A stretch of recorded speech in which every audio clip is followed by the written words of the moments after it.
Praise the lord. హల్లెలూయా. ఎటువంటి ప్రార్థన చేస్తే దేవుడు జవాబిస్తాడు అనే విషయాన్ని మనం ధ్యానిద్దాం. మత్తయి సువార్త 21 అధ్యాయము 21, 22 వచనాలు.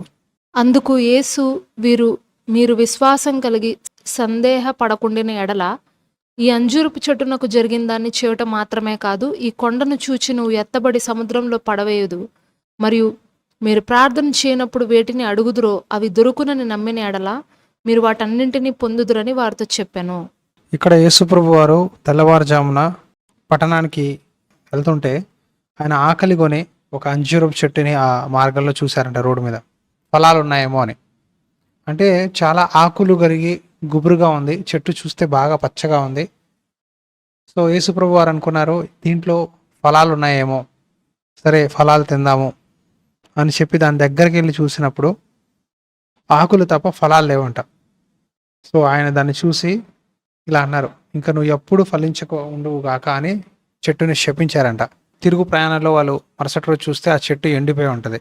సో శిష్యులు ఆశ్చర్యపోయి అడిగారంట, ప్రభువా నువ్వు శపించావు, అది మరుసటి రోజు కల్లా మరి మనం మళ్ళీ తిరిగి వచ్చినప్పటికల్లా ఇది అంత తొందరగా ఎలాగా పచ్చని చెట్టు ఎండిపోయింది అంటే, ప్రభువారు ఏమంటున్నారంటే, సందేహింపక, డౌట్ లేకుండా, నమ్మకంతో మీరు ఏది చెప్తే అది జరుగుద్ది. ఈ అంజూరపు చెట్టే కాదు, కొండని కూడా మీరు ఆజ్ఞాపిస్తే, సముద్రంలో పడిపో అని కొండని కూడా మీరు ఆజ్ఞాపిస్తే విశ్వాసంతో, అది కూడా మీ కొరకు జరుగుతుంది. కాబట్టి మీరు ఏదైతే ప్రార్థనలో అడుగుతారో అవి దొరికాయి, పొందుకున్నాము, దేవుడు మాకు ఇచ్చాడు అని నమ్మి ప్రార్థన చేయండి అని రాస్తుంది. If you believe you will receive what ever you ask in prayer. అంటే విశ్వాసంతో అడిగితే దేవుడు మనం ప్రార్థనని ఏం చేస్తాడు, సఫలపరుస్తాడు. ఈరోజు చాలామంది ప్రార్థన చేస్తారు, నాకు ఇల్లు కావాలి ప్రభువా, నా అప్పులు తీరాలయ్యా, నాకు ఉద్యోగం కావాలి ప్రభువా, ఆర్థికంగా నేను స్థిరపడాలయ్యా, నాకు బైక్ కావాలయ్యా. చాలా అడుగుతాం మనం. అడిగినప్పుడు కొన్నిసార్లు మనకు అనిపిస్తుంది, ఇల్లు కట్టడానికి నా దగ్గర డబ్బులు లేవు కదా, నేనైతే ప్రార్థిస్తున్నా, మరి నాకు దొరుకుతుందా, ఇది సాధ్యమేనా, దేవుడు చేయగలడా అని అనుకున్నప్పుడు దేవుడు అంటున్నాడు, విశ్వాసంతో అడుగు, అనుమానంతో అడగద్దు. ఒకరు నాకు ఈరోజు ఒక బ్రదర్తో మాట్లాడుతుంటే ఆ బ్రదర్ అన్నాడు, నాతో చెప్పాడనమాట, పాస్టర్ గారు దేవుడు మిమ్మల్ని దీవించను గాక, దేవుడు మీ సంఘాన్ని దీవించాలి, మన మందిరంలో కొన్ని పనులు ఉన్నాయండి చర్చిలో, సో ఆ పనులన్నీ జరగడానికి దేవుడు సాయం చేస్తాడండి, నేను నమ్ముచున్నానండి, వచ్చే నెల కల్లా మీకు అన్నీ ఇచ్చేస్తాడండి, మందిరంలో మీరు ఏదైతే కోరుకుంటున్నారో మ్యూజిక్ ఇన్స్ట్రుమెంట్స్ కానీ ఎక్విప్మెంట్స్ కానీ దేవుడు ఇస్తాడండి, నమ్మండి, దేవుడు చేస్తాడు బ్రదర్ అని చాలా విశ్వాసంగా పలికాడు అనమాట. ఓకే అండి, థ్యాంక్ యూ అండి అన్నాను. నేను ఎవరైనా నాకు పాజిటివ్గా చెప్తే నేను వందనాలండి, థ్యాంక్ యూ అండి, దేవుడు చేయను గాక ఆమెన్ అని నేను స్వీకరిస్తా, ఓకేనా. సో నేను నమ్మాను, ఓకే థ్యాంక్ యూ అండి, నా కొరకు మీరు విశ్వాసంతో పలికినందుకు వందనాలు, మీకు వచ్చే నెల అన్నీ ఇచ్చేస్తాడండి చూడండి అని చెప్పినప్పుడు నేను చాలా సంతోషించాను, ఓకే అని. అయితే కొద్దిసేపటికి నేను అడిగాను, ఏంటండి మీరు ఆఫీస్కి బైక్లో వెళ్ళకుండా సైకిల్లో వెళ్తున్నారు ఏంటి అని అంటే, బైక్లో పెట్రోల్ వేయించుకోవడానికి డబ్బులు లేవండి అన్నాడు. నేనంట పెట్రోల్కి డబ్బులు లేవంట, అందుకే సైకిల్లో వెళ్తానంట. సో నేను అన్నాను, మీరు సైకిల్లో 16 కిలోమీటర్లు 20 కిలోమీటర్లు రోజు పొద్దున తొక్కి సాయంత్రం తొక్కి మీరు నీరసం అయిపోయి అనారోగ్యం తెచ్చుకుంటున్నారు, ఎందుకు బ్రదర్ మీరు పెట్రోల్ కొట్టించుకొని వెళ్ళచ్చు కదా అంటే, డబ్బులు లేవండి అన్నాడు. అప్పుడు నేను అన్నా, మీకు దేవుడు ఇచ్చిన జీతాన్ని పట్టుకొని ప్రార్థన చేసి దేవుడికి దశంభాగం ఇచ్చి మిగతా అది నమ్మకంగా వాడితే ఎందుకు సరిపోదు, దేవుడు మాకు చేయాలని మీరు ఆశపడుతున్నారు, మీరు నమ్మకంగా మాట్లాడుతున్నారు, మరి మీకు చేయడా, మీకు ఇవ్వడా, దేవుడు అన్యాయస్తుడా అంటే, ఏమో అండి ప్రతి నెల డబ్బులు వస్తున్నాయి కానీ జీతం ఎక్కడికక్కడ అయిపోతుంది, సరిపోవట్లేదు, నాదా చిన్న జీతం, అంతా అయిపోతుంది మిగలట్లేదు అంటే, అప్పుడు నేను అన్నా, బ్రదర్ ఆయన ఎప్పుడు మాట్లాడినా సరే అది లేదు ఇది లేదు అంటాడు. సో నేను అన్న బ్రదర్ నెగిటివ్గా మాట్లాడొద్దు, నాకు లేదు లేదు లేదు లేదు అంటే మీరు చేసే ప్రార్థనలన్నీ వృధాగా వెళ్ళిపోతాయి. మీరు పలికే మాట విశ్వాసంతో పలకాలి. మీరు ప్రార్థన అయితే విశ్వాసంతో చేస్తున్నారు, కానీ మీ క్రియలు మీ మాటలు విశ్వాసంగా లేవు. చాలామంది ఇదే చేస్తారు, ప్రార్థన విశ్వాసంతో చేస్తారు. ప్రభువా మాకు దయచేయి ప్రభువా, మేము పొందుకుంటాం ప్రభువా, ఆమేన్ ఆమేన్ విశ్వాసంతో ఏకీపిస్తాం మనం ప్రార్థనలో. కానీ ప్రార్థన అయిపోయాక కొద్దిసేపు అయ్యాక మరుసటి రోజు ఏంటండి ఇది ఎలా, ఈ పని ఎలా చేస్తారండి, ఇలా ఎలా కడతారండి అంటే, ఏమో అండి నాకు అదే అర్థం కావట్లేదు, ప్రార్థన చేయమన్నాను సేవకులకి, మేము చేస్తామండి అర్థం కావట్లేదండి అని నిరాశగా మాట్లాడతారు కదా. అందరు అలాగే మాట్లాడతారు. ఏమో అండి తెలియట్లేదండి, అదేనండి అదే లోన్కి అప్లై చేసామండి, మరి లోన్ ఇంకా రాలేదండి, ఏం చేయాలో అర్థం కావట్లేదండి, కానీ ఇక్కడ ఉండలేకపోతున్నామండి అని చాలామంది చెప్తారు. సో ఇలాగా ఒక్కొక్కరికి ఒక సమస్య ఉంటుంది. ప్రార్థన విశ్వాసంతో చేస్తారు, కానీ చేసిన ప్రార్థనని ఒప్పుకోరు, నమ్మరు, నోటితో ఒప్పుకోరు. సో ఆయన కూడా అలాగే మేము బాగుండాలి, దేవుడు మాకు మందిరంలో అన్ని చేయాలి, సేవ అభివృద్ధి చెందాలి అని ఆయన కోరుకుంటున్నాడు, మంచిదే. కానీ ఆయన వ్యక్తిగత జీవితంలో చిన్న చిన్న వాటి విషయంలో ఆయన నమ్మలేకపోతున్నాడు. అందుకే యేసుప్రభు వారు అన్నారు, ఈ అంజూరపు చెట్టు నేను నా నోట్లోంచి వచ్చిన మాట బట్టి ఎలా ఇది ఎండిపోయిందో, అలాగే విశ్వాసంతో మీరు మాట్లాడితే కొండ మీద ఉన్న రాయి కూడా సముద్రంలో పడిపోదా? మీరు విశ్వాసంతో ఏవి అడుగుతారో అవి పొందుకుంటారో అన్నాడు. జాగ్రత్తగా గమనించండి మాటని. విశ్వాసంతో ఏది అడుగుతారో, నమ్మి విశ్వాసంతో ఏదైతే అడుగుతారో అది పొందుకుంటారు. మరి అవిశ్వాసంతో మాట్లాడిన మాటలు జరగవా? అంతేగా. అవిశ్వాసంగా మాట్లాడితే కార్యాలు ఆగిపోతాయి, విశ్వాసంతో మాట్లాడితే కార్యాలు జరుగుతాయి. సో మీ జీవితంలో ఏ విషయాల్లో అయితే మీరు సాధించలేను, ఈ ఉద్యోగం నేను సాధించలేకపోతున్నాను, ఈ అప్పుల సమస్యల నుంచి బయటికి రాలేకపోతున్నాను, ఈ ఆర్థిక ఇబ్బందుల నుంచి బయటికి రాలేకపోతున్నాను, నా జేబు చిల్లు సంచి వలె ఉంది, ప్రతి నెల డబ్బు అయిపోతా ఉంది, సరిపోట్లా, ఎంత సంపాదించినా ఎప్పటికప్పుడు ఖర్చులు ఎక్కడికక్కడ అయిపోతున్నాయి బ్రదర్, కానీ మాకు సరిపోట్లా. ఇలాగా ఏ ఏ విషయాల్లో మీరు కోరుకుంటున్నారు, వివాహ విషయాల్లో, ఉద్యోగం సంపాదించాలని, కుటుంబాన్ని నడుచుకునే విషయాల్లో, పిల్లల్ని పోషించుకునే విషయాల్లో, ప్రతి విషయంలో విశ్వాసంతో పలకండి. దేవుడు మాకు మేలు చేస్తాడు, ఆయన మంచి దేవుడు, ఆయన ఆశీర్వదించే దేవుడు, ఆయన మాకు అన్యాయం చేయడు అని నమ్మకంగా విశ్వాసంతో మీరు మాట్లాడితే దేవుడు ఏమంటున్నాడంటే, ఆ పలికిన మాటని నేను ఏం చేస్తాను, ఫలింపజేస్తాను, జరిగేలా చేస్తాను, నెరవేరుస్తాను. అందుకే అన్నాడు, విశ్వాసంతో నువ్వు ఏదైతే అడుగుతావో అది నువ్వు పొందుకుంటావు ప్రార్థనలో అంటున్నాడు.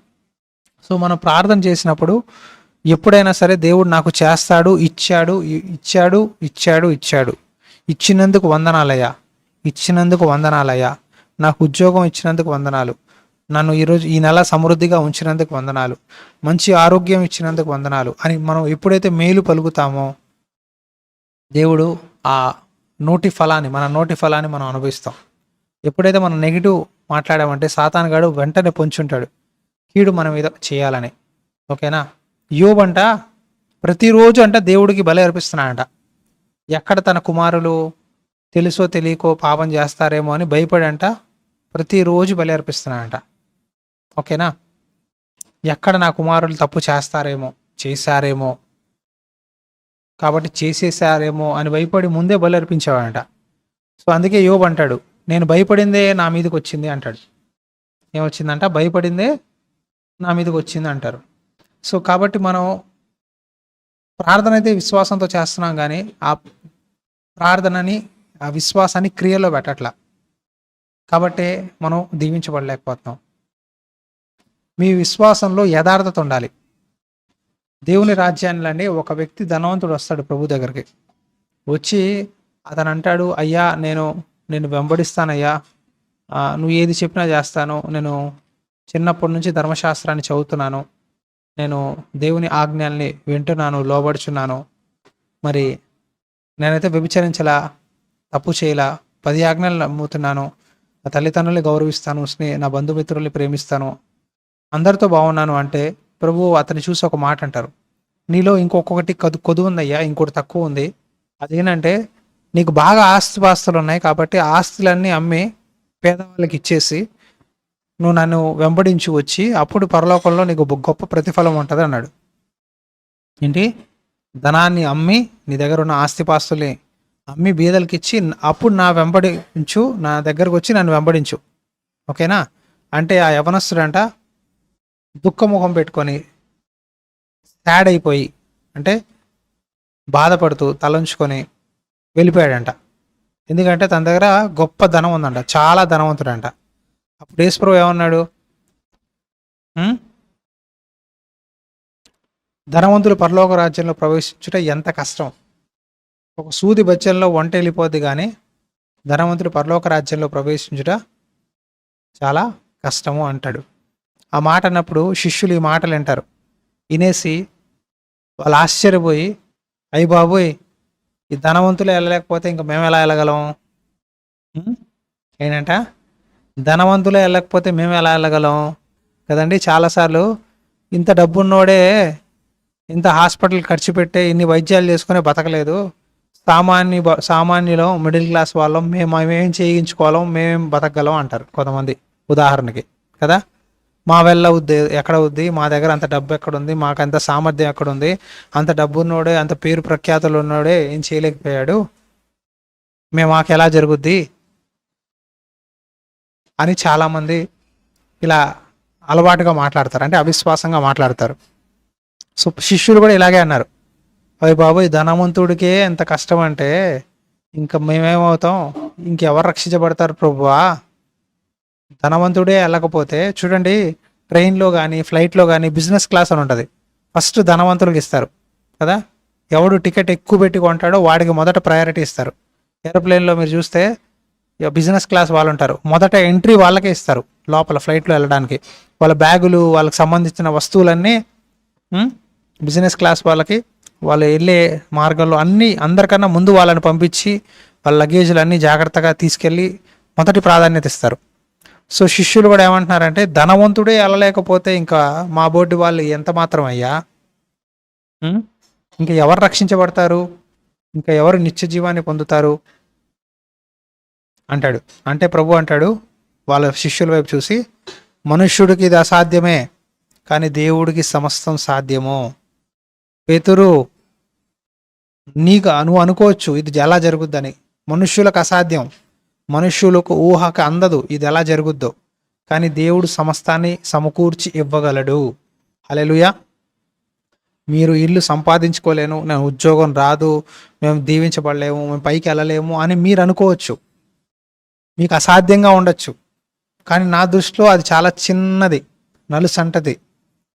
మీకు దేవుడు కావాల్సినవన్నీ ఇవ్వాలంటే అది పెద్ద విషయం కాదు. మీకు ఉద్యోగం పెద్ద విషయం అయి ఉండొచ్చు, ఇల్లు కట్టడం పెద్ద విషయం ఉండొచ్చు, రోగాలు స్వస్థపడడం పెద్ద విషయం ఉండొచ్చు, మీ కుటుంబంలో రక్షణ పెద్ద విషయం ఉండొచ్చు, కానీ దేవుడి దృష్టిలో చాలా చిన్నది. అందుకే అన్నాడు ఆయన, మనుష్యుడికి అసాధ్యం కానీ దేవుడికి సమస్తం సాధ్యమే అంటూ ఒక మాట అంటాడు ప్రభు. ఏమంటాడంటే మత్తయి సువార్త 19వ అధ్యాయంలో 28, 29 వచనాలు ఒకసారి మనం చూద్దాం. పేతురు, ఇదిగో మేము సమస్తమును విడిచిపెట్టి నిన్ను వెంబడించితిమిగను, మాకేమి దొరుకునని ఆయనను అడుగగా, యేసు వారితో ఇట్లనను, ప్రపంచ పునర్జననమందు మనుష్య కుమారుడు తన మహిమగల సింహాసనము మీద ఆసీనుడై ఉన్నప్పుడు నన్ను వెంబడించిన మీరును 12 సింహాసనముల మీద ఆసీనులై ఇశ్రాయేలు 12 గోత్రముల వారికి తీర్పు తీర్చెదరు. నా నామం నిమిత్తం అన్నదమ్ములనైనను, అక్క చెల్లెండ్రనైనను, తండ్రినైనను, తల్లినైనను, పిల్లలనైనను, భూములనైనను, ఇండ్లనైనను విడిచిపెట్టిన ప్రతివాడు 100 రెట్లు పొందును, ఇదిగాక నిత్య జీవమును స్వతంత్రించుకొనును. ఆమేన్. ఇక్కడ పేతురుతో మాట్లాడుతున్నాడు ప్రభు. పేతురు అన్నాడు, ప్రభు మరి నేను నిన్ను వెంబడించాం కదా, ఆ ధనవంతుడు అనే ఆ వ్యక్తి అంత ధనవంతుడే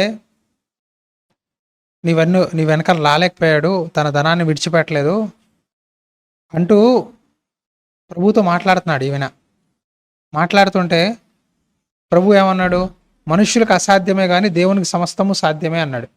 అంటే తిరిగి పేతురు ఏమడుగుతున్నాడంటే, అయ్యా మేము నీ నిమిత్తం అన్నిటిని విడిచిపెట్టేశామయ్యా, ఇదిగో మేము సమస్తాన్ని విడిచిపెట్టాం కదా, ఆ ధనవంతుడు ధనాన్ని విడిచిపెట్టలేక వెనక్కి వెళ్ళిపోయాడు, కానీ మేము అన్నిటిని విడిచిపెట్టాం కదా, మరి మాకేంటి మాకేమి దొరుకును అని ఆయన అడుగుతున్నాడు ప్రభుని.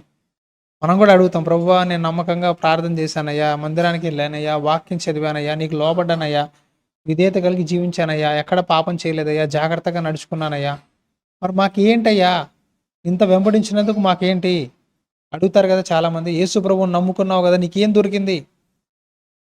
ప్రభు అని మందిరానికి వెళ్ళావే, ఉపవాస ప్రార్థన చేశావే, నేను అందరూ విడిచిపెట్టేశారు కదా, అనాథమైపోయావు కదా, నేను ఎవ్వరు పట్టించుకోవట్లేదు కదా, ఆ మాట అంటే కనీసం నేను బంధువులైనా చూస్తారు కదా, ఇంటికి రానిస్తారు కదా, ఇప్పటికైనా ప్రభువుని వదిలేయని చాలామంది చెప్తా ఉంటారు.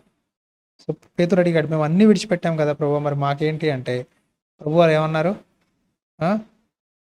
ప్రపంచ పునరుత్థానం ఎప్పుడు అంటే నా రాకడ సమయంలో నాతో పాటు వీరు 12 మంది 12 సింహాసనాల మీద కూర్చొని మీరు ఇజ్రాయేలు 12 గోత్రాల్ని తీర్పు తీరుస్తారు. మొదటి ఆశీర్వాదం. హల్లెలూయా. ప్రపంచ పునరుత్థానం అంటే రెండో రాకడలో ఆయన ఏమంటున్నాడు? నాతో పాటు మీరు నా పరలోక రాజ్యంలో నాతో పాటు 12 సింహాసనాల మీద కూర్చొని మీరు ఇజ్రాయేల్ 12 గోత్రాల్ని తీర్పు తీరుస్తారు. మొదటి ఆశీర్వాదం. పరలోక రాజ్యంలో వచ్చే నిత్య జీవంలో అక్కడొచ్చే ఆశీర్వాదం చెప్తున్నాడు. రెండో ఆశీర్వాదం, ఎవరైనా నా నిమిత్తం ఇళ్ళని, అన్న తమ్ముల్ని, అక్క చెల్లెల్ని, తండ్రిని, తల్లిని, భార్యని, పిల్లలని, పొలాలని నా నిమిత్తం, నా స్వార్థ నిమిత్తం, నా సేవ నిమిత్తం విడిచిపెట్టిన వారికి 100 రెట్లు ప్రతిఫలం పొందుకుంటారంట. దాంతోపాటు ఏంటి? నిత్య జీవాన్ని పొందుకుంటారంట. ఇది కాక నిత్య జీవము స్వతంత్రించుకుందురు. ఓకేనా? నిత్య జీవాన్ని కూడా పొందుతారు. 3 బహుమానాలని చెప్పాడు ఆయన. మొదట మీరు అధికారం ఇస్తాను మీకు పరలోక రాజ్యంలో. ఓకేనా? మొదట నాతో పాటు కూర్చొని సింహాసనం మీద అధికారం చేసే భాగ్యాన్ని ఇస్తా. రెండోదిగా 100 రెట్లు ఇక్కడ ఈ లోకంలో పొందుకుంటారు. ఇక్కడ పొందుకుంటారు. అంటే అంటాం కదా, అంటే పరలోకంలోనే ఇస్తాడనమాట ప్రభు, ఇక్కడ ఏమి ఇవ్వడం మాదా అంటారు కదా. సో అందుకే ఆయన అన్నాడు, ఒక ఇల్లు పోగొట్టుకున్నావో 100 ఇల్లులు ఇస్తా. ఒక అన్న తమ్ముళ్ళు పోయారా 100 అన్న తమ్ముళ్ళని ఇస్తా. ఒక తల్లిదండ్రులు పోయారా ఆధ్యాత్మిక తల్లిదండ్రులు 100 మందిని ఇస్తా. హల్లెలూయా. అది దాని అర్థం. సో నీకు చాలా మందికి పెద్ద కుటుంబాన్ని ఇస్తా, నా విశ్వాసుల్ని, నా సమూహాన్ని, నా బిడ్డల్ని ఇస్తాను నీకు.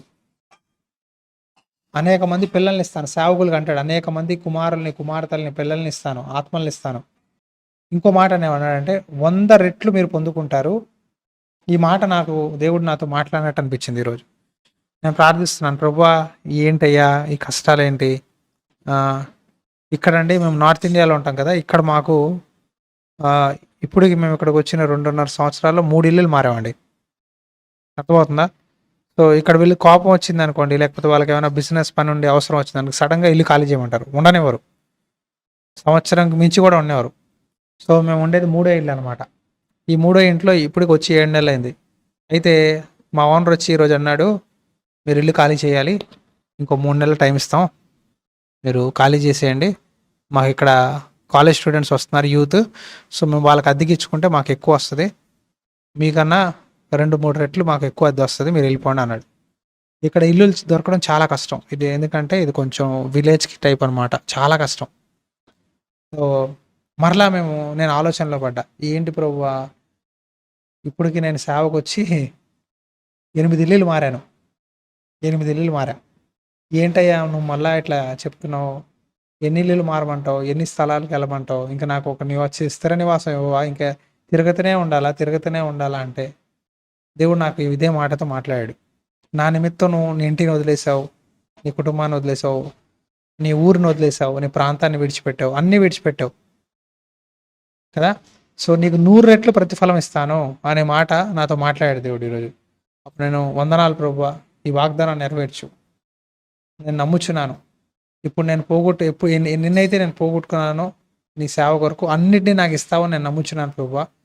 త్వరలో మాకు మంచి ఉండడానికి స్థిర నివాసం ఇస్తున్నందుకు వందనాలు అయ్యా అని ప్రార్థన చేశాను నేను. అర్థమవుతుందా అండి? విశ్వాసంతో మనం ఒప్పుకోవాలి. ఒక ఇల్లు వదులుకుంటే దేవుడు ఇస్తాడు, దానికి మించిన ఇస్తాడు. సో మనం మాట్లాడే మాట సాతాను కొన్నిసార్లు మనకి అన్ని పరిస్థితుల్ని కట్టేసి ఇంకా మనకి ముందు వెనక్కి వెళ్ళలేక మధ్యలో ఆపేస్తాడు. అలాంటి పరిస్థితిలో కూడా మనం విశ్వాసంగా ఉండి దేవుడు చేస్తాడు, ఇంతవరకు తీసుకొచ్చాడు. ఏదైనా నా జీవితంలో ఒక ఆటంకం వచ్చిందంటే అది దేవుడి చిత్తం లేకుండా రాదు. ఇక్కడ దేవుడు ఏదో మాట్లాడుతున్నాడు, ఏదో చేయమంటున్నాడు, నా గూడు రేపుతున్నాడంటే దేవుడు నన్ను ఇంకా మంచి స్థాయిలోకి తీసుకెళ్తాడు, నన్ను దీవిస్తాడని మనం నమ్మాలి.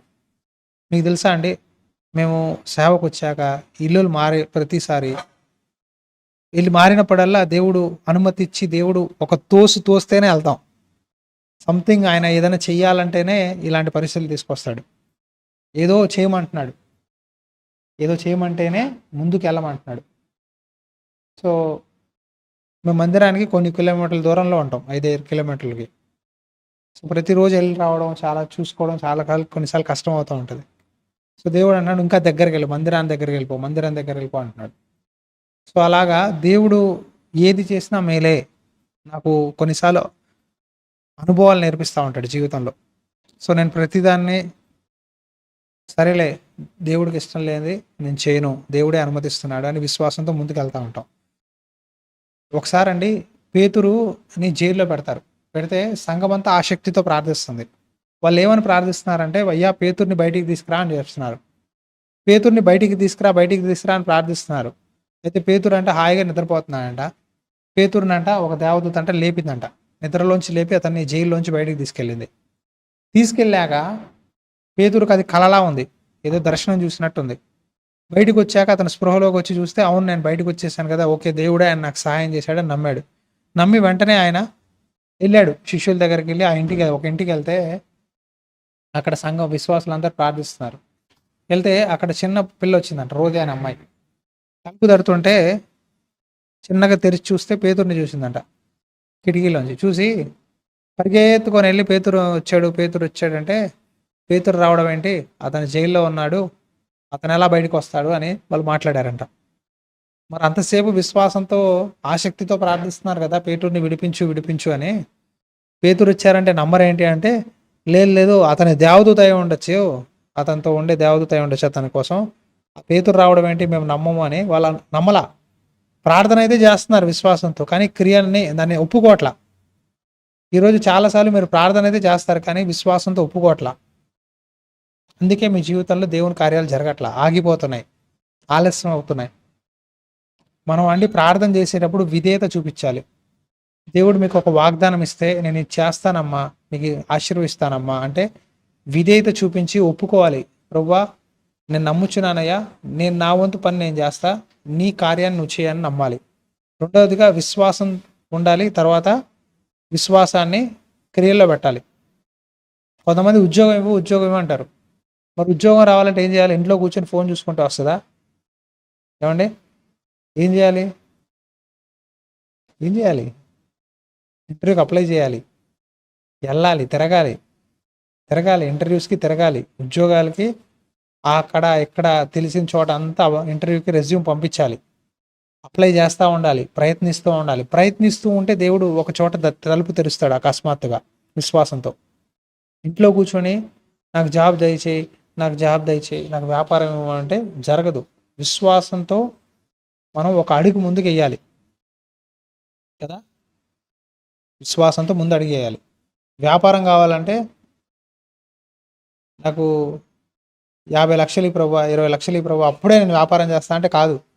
మొదట కొంచెం నీ దగ్గర ఉంటుంది, 1,00,000, 50,000, 30,000 ఎంతో ఉంటుంది నీ దగ్గర. ఆ కొంచాన్ని తీసిపెట్టి నువ్వు ఆ వ్యాపారంలో ప్రార్థించి పెట్టి ఆ కొంచెం దాంతో నువ్వు స్టార్ట్ చేస్తే దేవుడు ఏం చేస్తాడు, దాన్ని దీవించి అభివృద్ధి పరుస్తాడు. ఆ కొంచాన్ని తీసి లోపల పెట్టుకొని 50 లక్షలు ఇస్తేనే నేను వ్యాపారం చేస్తా, 20 లక్షలు ఇస్తేనే వ్యాపారం చేస్తా, అప్పుడే నేను చేస్తా, ఇవ్వు అంటే దేవుడు ఏమంటాడు, మొదటి నీ దగ్గర ఏముందయ్యా అంటాడు కదా. 5 రొట్టెలు 2 చేపలు ఏం చేశాడు, అడిగాడు శిష్యుల్ని, మీ దగ్గర తినడానికి ఏముంది అన్నాడు ముందు.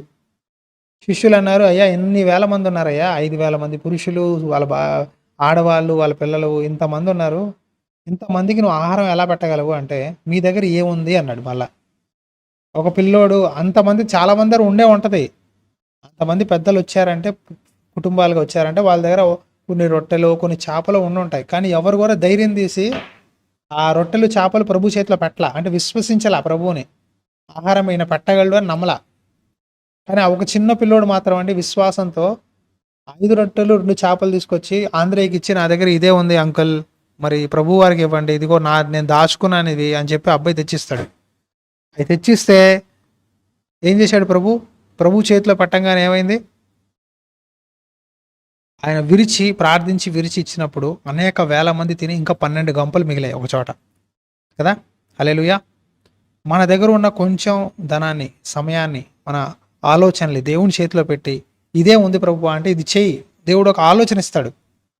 నీకు ఒక చక్కటి ఆలోచన ఇస్తాను, నువ్వు నడవలసిన మార్గాన్ని నేను చూపిస్తానంటాడు ప్రభు కదా. మన ప్రభు ఆలోచన ఇచ్చే దేవుడు, ఐడియా ఇచ్చే దేవుడు. మాకు అనేక ఆలోచనలు, ఐడియాలు ఎలా వస్తాయంటే ప్రార్థన చేసినప్పుడు, దేవుడితో సావాసంలో ఉన్నప్పుడు దేవుడు ఇస్తాడు. ఎంతమందికి ఇస్తాడండి? చేయి చూపించండి. చాలాసార్లు ప్రార్థన చేసినప్పుడు ఈ పని ఎలా చేయాలి, నెక్స్ట్ ఎక్కడికి వెళ్ళాలి, ఏం చేయాలన్నప్పుడు దేవుడు ఆలోచనలు ఇస్తాడు. నువ్వు ఇది చెయ్యి, ఇక్కడికి వెళ్ళు, వాళ్ళతో మాట్లాడు, ఈ పని చెయ్యి అని ఆలోచన ఇస్తాడు. ఆ ఆలోచన మనం ఎప్పుడైతే లోబడి దేవుడు మాట వింటామో అక్కడ మనం దేవుని కార్యాన్ని చూస్తాం. హల్లెలూయా. సో దేవుడు చెయ్యాలంటే దేవుడు డబ్బులు తెచ్చి మీ చేతిలో పెట్టడండి. దేవుడు మనుషుల ద్వారా పనిచేస్తాడు, ఆయన విశ్వాసుల ద్వారా, ఆయన బిడ్డల ద్వారా, లేకపోతే పరిస్థితుల ద్వారా. కొన్నిసార్లు దేవుడు అన్యుల ద్వారా కూడా మనతో మాట్లాడతాడు, మనకు సహాయం చేస్తాడు. సో ఆయన పద్ధతులు వేరు, ఆయన తలంపులు వేరు. కానీ మనం చేసే ప్రార్థన చాలా నమ్మకంగా చేయాలి, విశ్వాసంగా ఉండాలి, ఓపికగా ఉండాలి. ఓకేనా. ఇంకోటి ఏంటంటే, నేను చెప్పాను కదా, చాలామంది ప్రార్థన అయితే చేస్తారు, వేరే వాళ్ళ జీవితాల్లో జరుగుద్ది అని చాలా రూఢిగా మాట్లాడతారు. కానీ వాళ్ళ జీవితానికి, వాళ్ళ పరిస్థితికి వచ్చేసరికి అమ్మో నా దగ్గర అది లేదు, ఇది లేదు, అది జరగదు, ఇది జరగదు అని అవిశ్వాసంగా మాట్లాడతారు. గుర్తుపెట్టుకోండి, మన అవిశ్వాసపు మాటలే మన కార్యాలని ఆపేస్తున్నాయి. లేని దాన్ని విశ్వసించుటే విశ్వాసం అంటారు కదా. మీకు దేవుడు కారు ఇస్తా అన్నాడు అనుకోండి, కారు మీ దగ్గర లేదు, దానికి డబ్బులు లేవు కదా. సో డబ్బులు లేవు, కారు లేదు, కారు కొనాల్సిన డబ్బులు లేవు, కానీ కారు కావాలి. సో లేని దాన్ని నమ్మి దేవుడు ఇస్తాడు అని ప్రార్థన చేసినప్పుడు దేవుడు అద్భుత రీతిగా సాయం చేస్తాడు. డబ్బులు ఉండి, కొనే సామర్థ్యం ఉండి, దేవా నాకు ఇవ్వు అంటే దాని విశ్వాసం ఉండరు కదా. సామర్థ్యం ఉంది, డబ్బులు ఉన్నాయి, కొనుక్కోగలరు, ఇల్లు కొనుక్కోవచ్చు, కారు కొనుక్కోవచ్చు, లేదా మీరు వ్యాపారం చేసుకోవచ్చు, ఏదైనా చేసుకోవచ్చు. డబ్బులు ఉంటే ధీమాగా ఉంటారు, ప్రార్థన చేయక్కర్లా. చాలామంది చేయరు. డబ్బులు ఉన్నప్పుడు ఎందుకు అవసరం, మన దగ్గర ఉంది కదా అనుకుంటారు. లేనప్పుడు ఏడ్చి లాగి ప్రార్థన చేస్తారు. ఇవ్వు చెయ్యి అంటారు కదా. పాస్టర్ గారు మీరు కూడా చేయండి, సంఘం అంతా మా కోసం చేయండి అయ్యా అంటారు. లేనప్పుడు, ఉంటే అంత ఆలోచించరు. మన దగ్గర ఉంది కదా అంటే, ఉన్నప్పుడు ఒక ధైర్యం ఉంటుంది, డబ్బులు ఉంటే, కొనే సామర్థ్యత ఉంటే ఒక ధైర్యం ఉంటుంది, ఒక సెల్ఫ్ కాన్ఫిడెన్స్. కానీ లేదనుకోండి, లేనప్పుడు అదే విశ్వాసం, అదే ధైర్యం కనపరిస్తే అక్కడ దేవుడు మీ ప్రార్థనకి జవాబిస్తాడు. ఇదనమాట నేను చెప్పేది. ఏమీ లేకపోయినా, ఒక సామెత ఉంది, ఏమీ లేకపోయినా మీసాలకి సంపంగి నూనె అంట. మా పంజాబ్లో ఇక్కడ ఉండే స్థలంలో పెద్ద పెద్ద మీసాలు ఉంటాయి. ఓకేనా. మీసాలకి నిజంగానే సంపంగి నూనె రాస్తారు. సంపంగి నూనె కాదు, కరెంటు వైర్లు పెట్టుకొని దాన్ని నిలబెడతారనమాట. నిజమండి, మీసాలకి కరెంటు వైర్లు పెడతారు. కరెంటు వైర్లు పెట్టి దాన్ని ఏదో పాలిథిన్ ఉంటాయి కదా, పాలిథిన్ కవర్లు చుట్టి దాన్ని ఏదో గంట రెడీ చేసి నిలబెడతారు దాన్ని. ప్రతి నెల బ్యూటీ పార్లర్కి ఆడవాళ్ళు ఎలా వెళ్తారో ఇక్కడ మగవాళ్ళు ప్రతి నెల మీసాలని నిలబెడతారు అనమాట, ఎంత లావుగా. సంపంగి నూనె కాదు, అదేదో నూనె రాస్తారు, అలా ఏదో రాసి ఏదో కరెంటు పెట్టి వైర్లు పెట్టి క్రీములు రాసి ఏదో గంట కూర్చుంటారు అక్కడ కటింగ్ షాపుల దగ్గర బయట మొహానికి. మగవాళ్ళు ప్రతి నెల అదే పని అనమాట, మీసాలను నిలబెడతారనమాట. సో అలా ఏమీ లేకపోయినా మీసాలకు సంపంగి నూనె అన్నట్టు మనం కూడా ఏమీ లేకపోయినా విశ్వాసంతో ఆయన నమ్మాలి, చేస్తాడు, ఇస్తాడు అని. అదనమాట. అర్థమవుతుందా? ఏమీ లేకపోయినా నమ్మాలి. అన్నీ ఉన్నప్పుడు నమ్మడంలో గొప్ప విషయం కాదు, ఏమీ లేకపోయినా. ఇక్కడ కొంతమంది వీళ్ళని నేను అన్యుల్ని చూస్తానండి, ఇక్కడ పంజాబీస్ని. వాళ్ళకి ఏం ఉండదు, చదువు ఉండదు, ఏం ఉండదు, కానీ వాడు ఏమంటాడంటే నేను కెనడాకి వెళ్తా అంటాడు అంతే. టికెట్ ఎంత తెలుసా? 2 లక్షలు. 2 లక్షలు పట్టుకొని నేను వెళ్తా కెనడాకి అంటాడు. మరి అక్కడ ఉద్యోగం, వ్యాపారం చేయలేకపోతే పని చేయలేకపోతే ఎలాగంటే, చేయలేకపోతే ఇంటికి వస్తా, తినడానికి ఇల్లు ఉంది, ఉండడానికి ఇల్లు ఉంది, తినడానికి మాకు పొలాలు ఉన్నాయి, రొట్టెలు తింటాం, ఏముంది, పోతే పోనీ. అంటే అంత ధైర్యంగా ధీమాగా మాట్లాడతారనమాట. తినడానికి మాకు రోటీస్ ఉన్నాయి, పొలాలు ఉన్నాయి, ఇల్లు ఉంది, అమ్మ నాన్న ఉంది, పోనీ 20-30 లక్షలు నష్టపోతాయా టికెట్లు అయ్యా వ్యాపారం అంటే, పోనీ వస్తే కోట్లు సంపాదిస్తా, పోతే 20-30 లక్షలతో పోయింది. అంటే వాళ్ళు చూడండి ఎంత ధైర్యంగా ఉంటారు తెలుసా ఇక్కడ. అంటే నేనేం చెప్తున్నానంటే, వాళ్ళ ధైర్యాన్ని చూస్తే నాకు ఆశ్చర్యం అనిపిస్తుంది. మనం ప్రతి చిన్నదానికి అయ్యో అమ్మో ఎలాగా, ఎవడిస్తాడు, ఎలా జరుగుద్ది అనుకుంటాం. కానీ వాళ్ళు అట్లా కాదు. ఆస్తులు పాస్తులు పొలాలన్నీ తెగనం వెళ్ళి ధైర్యంగా చేసి వెళ్ళి ఏదో ఒకటి సాధించాలని ప్రయత్నిస్తారు. అంటే వాళ్ళు ధైర్యాన్ని చూపిస్తారనమాట. ఇక్కడ నేను వాళ్ళ నుంచి ఏం చెప్తున్నానంటే, ఈ మాటల ద్వారా ధైర్యాన్ని చూపిస్తారు. మనం కూడా ధైర్యంగా నిలబడాలి. ఏం కాదు, దేవుడు చేస్తాడు, ఇస్తాడు, నేను ఎలాగైనా బతకగలను, దేవుడు నాకు సహాయం చేస్తాడు. ఒక అవిశ్వాసే అంత ధీమాగా ఉంటే మనం దేవుని పిల్లలం, మనం ఇంకెంత ధైర్యంగా ఉండాలి అనే మాటలు నేను మీకు చెప్తున్నాను. సో ధైర్యంగా ఉండండి. ప్రార్థన చేసినప్పుడు ఎప్పుడైనా సరే, నేను పొందుకున్నాను, నాకు దేవుడు 100 రెట్లు ఇచ్చాడు, 1% కాదు 100 రెట్లు ఇచ్చాడు అనాలి. హల్లెలూయా. ఎంతట 100 రెట్లు వచ్చింది అనాలి. వాక్యంలో ఏం రాయబడి ఉంది? 100 రెట్లు, దాంతోపాటు నిత్య జీవం కూడా ప్లస్ బోనస్ అనమాట. 100 రెట్లు నాకు దేవుడు ఇస్తాడు. నేను ఒకటి అడిగితే దేవుడు 100 రెట్లు ఇస్తాడు, నేను అలా దీవిస్తాడు అనే విశ్వాసంతో మీరు నమ్మితే దేవుడు మీ జీవితాల్లో అద్భుత కార్యాలు చేస్తాడు. చాలామంది ఈ మాటను ఒప్పుకోరు, నోటితో స్వీకరించరు. నాకు దేవుడు ఇదే అన్నాడు, ఇల్లులు మారుతున్నాను, ఎప్పుడు ప్రభువా సొంత ఇల్లుని ఇస్తావు, ఎన్ని రోజులు ఇంకా తిరగాలన్నప్పుడు నువ్వు నన్ను విశ్వాసంతో అడుగు, ఒప్పుకో, 100 రెట్లు ఇస్తా. ఇప్పుడు నువ్వు ఉండడానికి బాధపడుతున్నావు, రేపు నువ్వే కాదు ఇంకో 10 మందిని పోషించే స్థాయి ఇస్తాను, 10 మందికి నువ్వు ఆశ్రయం ఇచ్చే దీవెనిస్తాను అని చెప్పాడు దేవుడు నాతో. ఈరోజు ఈ వాక్యం చదువుతూ మా ప్రార్థన చేస్తుంటే నాతో అన్నాడు, నీకు గూడు లేదని బాధపడుతున్నావు కదా, నీకే కాదు నీలాంటి వారికి నువ్వే ఇంకో 10 మందికి ఆశ్రయం ఇచ్చే స్థానాన్ని ఇస్తానయ్యా నీకు రాబోయే రోజుల్లో అన్నాడు. హల్లెలూయా.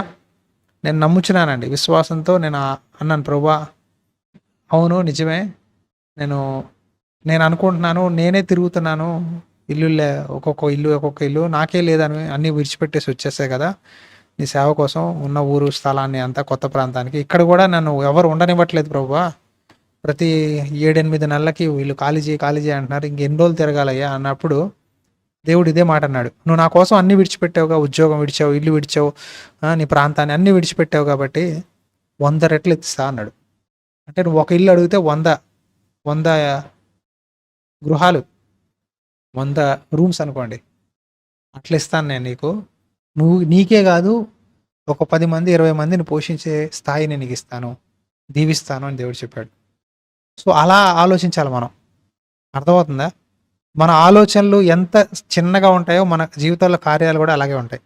మన ఆలోచనలు ఎంత పెద్దగా ఉంటాయో దేవుడు కార్యాలు కూడా అంత పెద్దగా ఉంటాయి.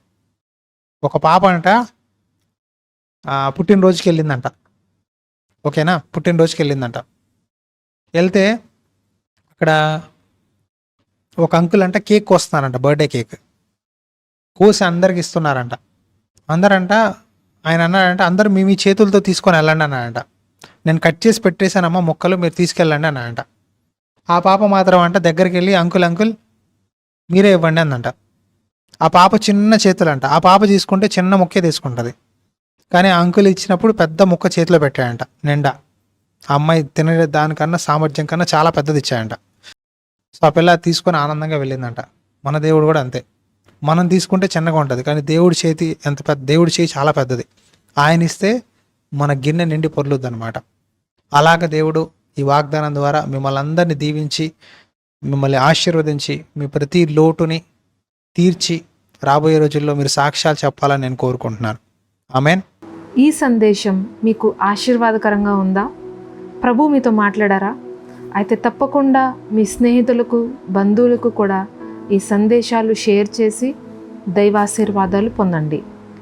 దయచేసి గమనించండి, ఒక ముఖ్య గమనిక. ప్రతి ఆదివారం మా మందిరానికి కొన్ని సుదూర ప్రాంతాల నుండి ప్రజలు వస్తారు కనుక వారికి ఆహారం పెట్టుటకై ప్రభు మమ్మను ప్రేరేపించారు. దాని కొరకై మందిర ప్రాంగణంలో ఒక చిన్న వంటగదిని మేము నిర్మించుచున్నాము. అయితే ఇంకా ఈ నిర్మాణంలో స్లాబ్, వైరింగ్, ఇంకా ఫ్లోరింగ్ పనులు పెండింగ్లో ఉన్నాయి. దీని నిమిత్తమై దయచేసి ప్రార్థించండి నా ప్రియ సహోదరి సహోదరుడా. ప్రభు మిమ్మల్ని ప్రేరేపిస్తే తప్పకుండా ఈ గొప్ప కార్యంలో ఆర్థికంగా సహకరించి ఈ నార్త్ ఇండియా మినిస్ట్రీలో మీరు కూడా పాలుభాగస్తులు కండి. ప్రభు మీకు తోడై ఉండి మిమ్మను సమస్త విషయములలో దీవించి ఆశీర్వదించునుగాక. ఆమేన్.